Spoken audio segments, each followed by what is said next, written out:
A, or A. I couldn't decide what image to use. Anyways, Lucifer. Why would someone named Light-bearer turn evil? Especially since that name was supposed to be God-given. Bearing light would mean that he would help to recognize things, thus helping people solve their problems. This being was going against God and his teachings. What the f***? And how did he become so powerful? By winning God's favor? Karma perhaps? Also, why would he go against God? Maybe he is the true savior. One sees something the other does not. One is right, and the other is wrong. However, the one that is wrong still has his reasons. Or could he just be acting on meaningless desire and not be thinking at all, like animals? Touts and pouts. That's what I call it. Life has been a game of telephone in regard to Jesus and his teachings. Primitive processes, such as pride or envy, have also helped in the destruction and corruption of the good word. Maybe that's what got Satan's panties all bunched up.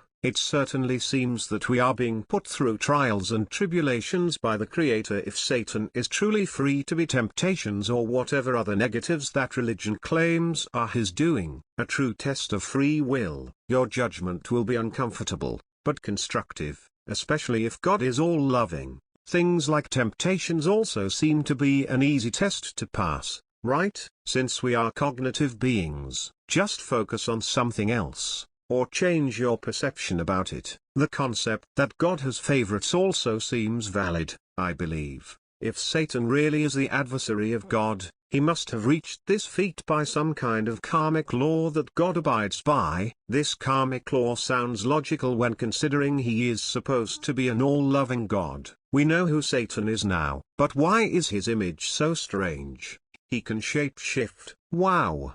And more importantly, why? He is portrayed with a goat's head, breasts, goat legs, and whatever else. However, the only thing we should focus on in his image is the horns. This is how we will find the true definition of Satan. Images have meanings, and it has been this way since cavemen. Just as all the Egyptian gods have animal heads to symbolize the type of god they are or to reflect on their actions and personalities.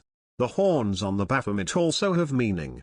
The horns mean to pierce, just as Jesus spoke with words that cut like a double-edged sword. Satan's words also had this penetration effect, where their words have made the listener feel like they have been struck through and bested by the speaker's sharp words. Horns also mean to butt heads or challenge by the use of their head, challenge mentally, contesting ideas with his ideas. He may have gone against God, but I am against everyone with the wrong ideas, even your mama. I declare war on everybody. I will battle all things, even God and anything he put you through. I bet I can steer you right if I had the power, unless you are beast-like. Excuse me, I meant to say emotional. Even if you unknowingly put yourself through those things or are receiving the harshest punishment from his almighty judgment, call me whatever, but you can't call me stupid.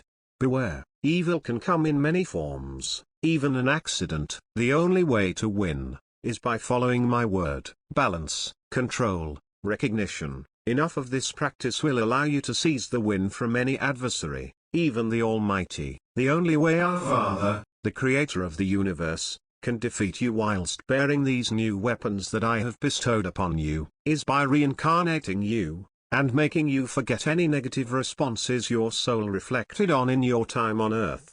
Sometimes our free will decides to carry destructive energy. This is where the idea of reincarnation would be most in accord with the rules that claim that God is omnibenevolent and omnipotent, since it would allow the soul to redeem itself. Trying to win against God is to contend against yourself. He probably does want the best for you, because if he did not, you would not have the freedom to make your decisions. He will eventually set you on a constructive path by resonating certain terms with your soul, your deepest desires, or maybe you just need to find control, balance, and recognition. You don't know what you are missing. I am so happy. If he is all-loving, all-powerful, you will eventually meet with terms that will set you on the constructive path that best resonates with your soul.